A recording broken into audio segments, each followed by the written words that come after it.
Hi, I'm Todd Pettigrew from Leeches Creek, Cape Breton, Nova Scotia, and I'll be reading the final chapter of Emily of New Moon, Emily's Great Moment. Emily's convalescence was rather slow. Physically, she recovered with normal celerity, but a certain spiritual and emotional languor persisted for a time.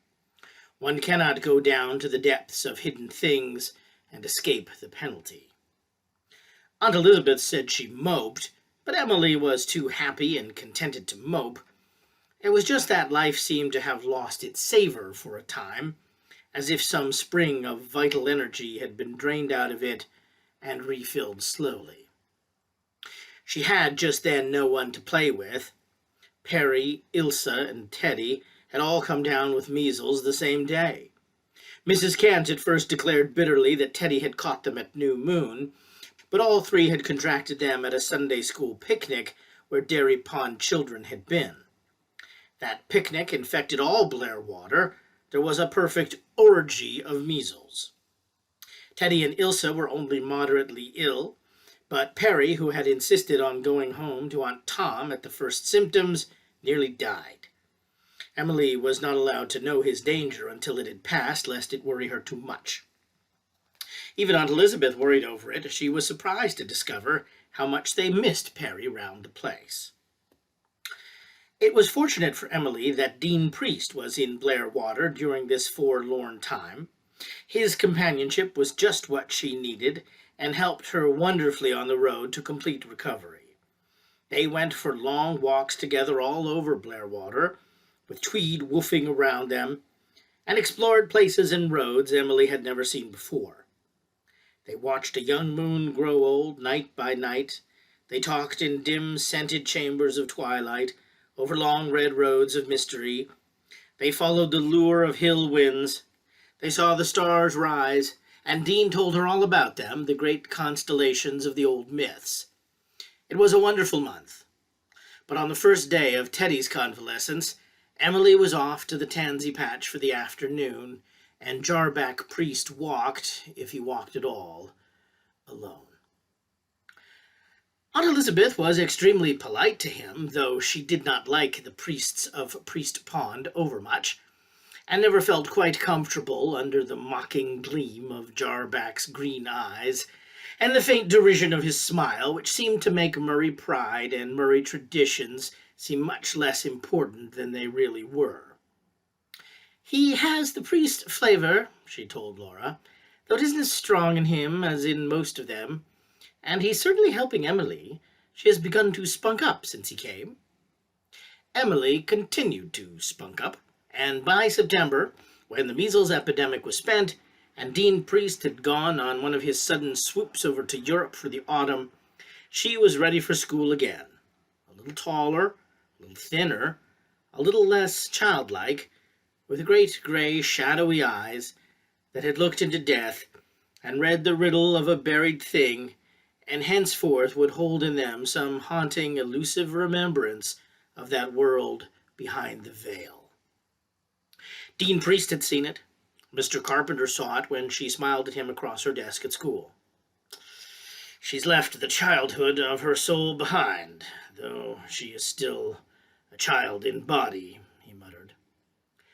One afternoon, amid the golden days and hazes of October, he asked her gruffly to let him see some of her verses. "I never meant to encourage you in it," he said, "and I don't mean it now. Probably you can't write a line of real poetry and never will, but let me see your stuff. If it's hopelessly bad, I'll tell you so. I won't have you wasting years striving for the unattainable. At least I won't have it on my conscience if you do. If there's any promise in it, I'll tell you so honestly. And bring me some of your stories, too. They're trash yet, that's certain, but I'll see if they show just and sufficient cause for going on." Emily spent a very solemn hour that evening, weighing, choosing, rejecting. To the little bundle of verse she added one of her Jimmy books, which contained, as she thought, her best stories. She went to school next day, so secret and mysterious that Ilsa took offense, started in to call her names, and then stopped. Ilsa had promised her father that she would try to break herself of the habit of name-calling. She was making fairly good headway, and her conversation, if less vivid, was beginning to approximate to new moon standards. Emily made a sad mess of her lessons that day. She was nervous and frightened. She had a tremendous respect for Mr. Carpenter's opinion. Father Cassidy had told her to keep on. Dean Priest had told her that someday she might really write. But perhaps they were only trying to be encouraging because they liked her and didn't want to hurt her feelings. Emily knew Mr. Carpenter would not do this. No matter if he did like her, he would nip her aspirations mercilessly if he thought the root of the matter was not in her. If, on the contrary, he bade her Godspeed, she would rest content with that against the world and never lose heart in the face of any future criticism. No wonder the day seemed fraught with tremendous issues to Emily. When school was out, Mr. Carpenter asked her to remain.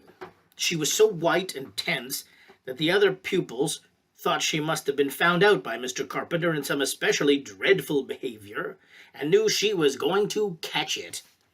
Rhoda Stewart flung her a significantly malicious smile from the porch, which Emily never even saw. She was indeed at a momentous bar, with Mr. Carpenter as supreme judge and her whole future, so she believed, hanging on his verdict. The pupils disappeared, and a mellow, sunshiny stillness settled over the old schoolroom. Mr. Carpenter took the little packet she had given him in the morning out of his desk, came down the aisle, and sat in the seat before her, facing her.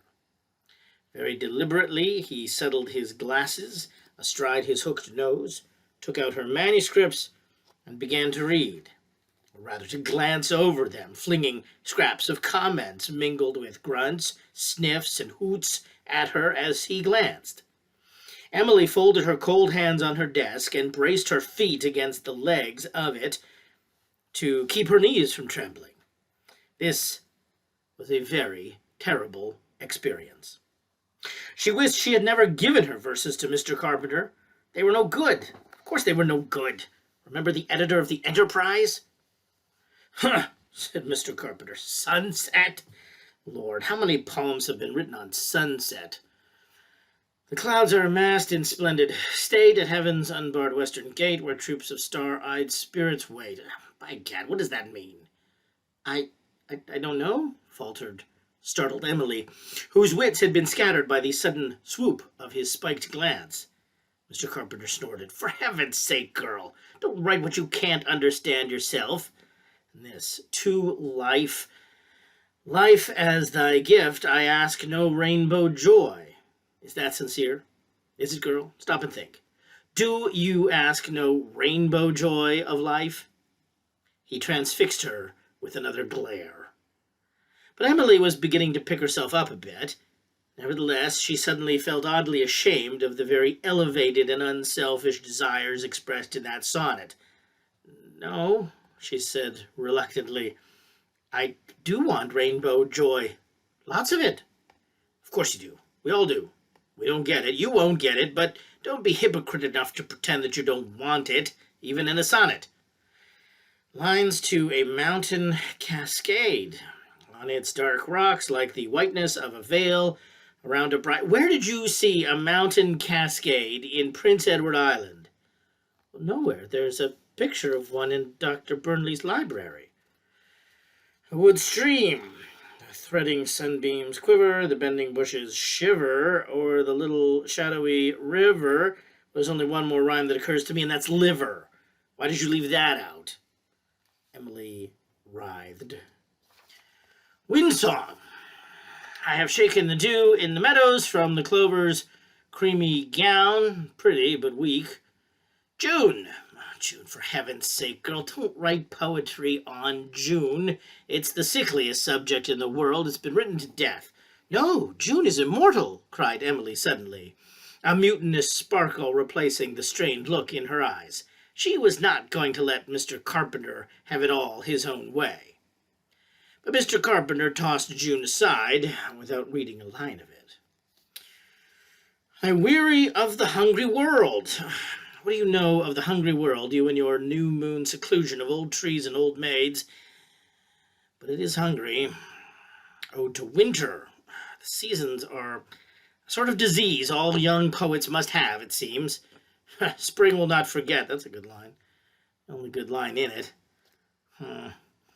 Wanderings. I've heard the secret of the rune that the somber pines on the hillside croon. Have you? Have you learned that secret? I think I've always known it, said Emily dreamily. That flash of unimaginable sweetness that sometimes surprised her had just come and gone. Aim and endeavor. Too didactic, too didactic. You've no right to try to teach until you're old. And you won't want to. Her face was like a star, all pale and fair. Were you looking in the glass when you composed that line? No, indignantly. When the morning light is shaken like a banner on the hill. Good line, a good line. Oh, on such a golden morning to be living is delight. Too much like a faint echo of Wordsworth. The sea in September, blue and austerely bright. Austerely bright. Child, how can you marry the right adjectives like that? Morning, all the secret fears that haunt the night. What do you know of the fears that haunt the night? I know something, said Emily decidedly, remembering her first night at Wither Grange. To a dead day, with the chilly calm on her brow that only the dead may wear. Have you seen the chilly calm on the brow of the dead, Emily? Yes, said Emily softly, recalling that gray dawn in the old house in the hollow. I thought so. Otherwise you couldn't have written that. Even as it is. How old are you, Jade? 13 last May? Huh. Lines to Mrs. George Irving's infant son. You should study the art of titles, Emily. There's a fashion in them, as in everything else. Your titles are as out of date as the candles of new moon. Soundly he sleeps, with his red lips pressed like a beautiful blossom close to her breast. And the rest isn't worth reading. September. Is there a month you haven't missed? Windy Meadows, Harvest Deep. Good line. Blairwater by Moonlight. Gossamer, Emily. Nothing but gossamer. Garden of New Moon. Beguiling Laughter. An old song of merry maids and men. Good line. I suppose New Moon is full of ghosts. Death's fell minion well fulfilled its part. It might have passed in Addison's day, but not now, Emily. Your azure dimples are the grave where million buried sunbeams play. Atrocious, girl, atrocious. Graves aren't playgrounds. How much would you play if you were buried? Emily writhed and blushed again. Why couldn't she have seen that herself? Any goose could have seen it. Sail onward, ships, white wings, sail on, till past the horizon's purple bar you drift from sight in flush of dawn. Sail on, and 'neath the evening star, trash. Yet there's a picture in it. Lap softly, purple waves, I dream, and dreams are sweet, I'll wake no more. You'll have to wake if you want to accomplish anything. And girl, you've used purple twice in the same poem. Buttercups in a golden frenzy. Golden frenzy, girl, I see the wind shaking the buttercups. From the purple gates of the west I come. You're too fond of purple, Emily. Such a lovely word, said Emily. Dreams that seem too bright to die, seem but never are, Emily. The luring voice of the echo fame. So you've heard it too. It is a lure, and for most of us, only an echo. That's the last of the lot. Mr. Carpenter swept the little sheets aside, folded his arms on the desk, and looked over his glasses at Emily. Emily looked back at him, mutely, nervelessly. All the life seemed to have been drained out of her body and concentrated in her eyes. 10 good lines out of 400, Emily. Comparatively good, that is. And all the rest balderdash. Balderdash, Emily. I suppose so, said Emily faintly. Her eyes brimmed with tears. Her lips quivered. She could not help it. Pride was hopelessly submerged in the bitterness of her disappointment. She felt exactly like a candle that somebody had blown out. "What are you crying for?" demanded Mr. Carpenter. Emily blinked away the tears and tried to laugh. I'm sorry you think it's no good," she said. Mr. Carpenter gave the desk a mighty thump. "No good? Didn't I tell you there were 10 good lines? Jade, for 10 righteous men, Sodom had been spared." "Do you mean that, after all—" The candle was being relighted again. "Of course I mean. If at 13 you can write 10 good lines, at 20 you'll write 10 times 10, if the gods are kind. Stop messing over months, though, and don't imagine you're a genius either if you have written 10 decent lines. I think there's something trying to speak through you, but you'll have to make yourself a fit instrument for it. You've got to work hard and sacrifice. By gad, girl, you've chosen a jealous goddess, and she never lets her votaries go, even when she shuts her ears forever to their plea. What have you there?" Emily, her heart thrilling, handed him her Jimmy book. She was so happy that it shone through her whole being with a positive radiance. She saw her future, wonderful, brilliant. Oh, her goddess would listen to her. Emily B. Starr, the distinguished poet. E. Bird Starr, the rising young novelist. She was recalled from her enchanting reverie by a chuckle from Mr. Carpenter. Emily wondered a little uneasily what he was laughing at. Shouldn't think there's anything funny in that book. It contained only 3 or 4 of her latest stories: The Butterfly Queen, a little fairy tale; The Disappointed House, wherein she had woven a pretty dream of hopes come true after long years; The Secret of the Glen, which, in spite of its title, was a fanciful little dialogue between the spirit of the snow, the spirit of the green rain, the spirit of mist, and the spirit of moonshine. "So you think I am not beautiful when I say my prayers?" said Mr. Carpenter. Emily gasped, realized what had happened, made a frantic grab at her Jimmy book, missed it. Mr. Carpenter held it up beyond her reach and mocked at her. She had given him the wrong Jimmy book. And this one, oh, horrors, what was in it? Or rather, what wasn't in it? Sketches of everyone in Blairwater and a very full description of Mr. Carpenter himself. Intent on describing him exactly, she had been as mercilessly lucid as she always was, especially in regard to the odd faces he made on mornings when he opened the school day with a prayer. Thanks to her dramatic knack of word painting, Mr. Carpenter lived in that sketch. Emily did not know it, but he did. He saw himself as in a glass, and the artistry of it pleased him so that he cared for nothing else.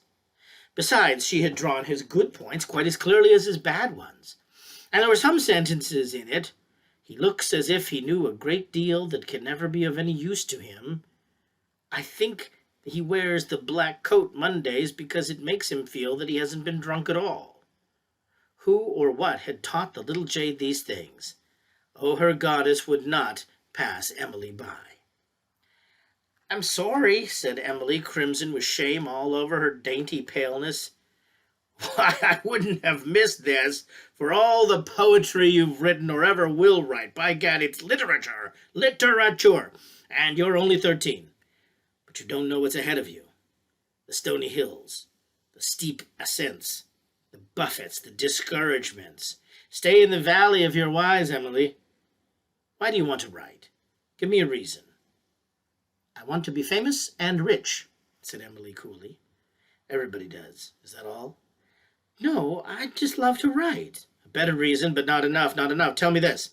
If you knew you would be poor as a church mouse all your life, if you knew you'd never have a line published, would you still go on writing, would you?" "Of course I would," said Emily disdainfully. "Why, I have to write. I can't help it at times. I've just got to."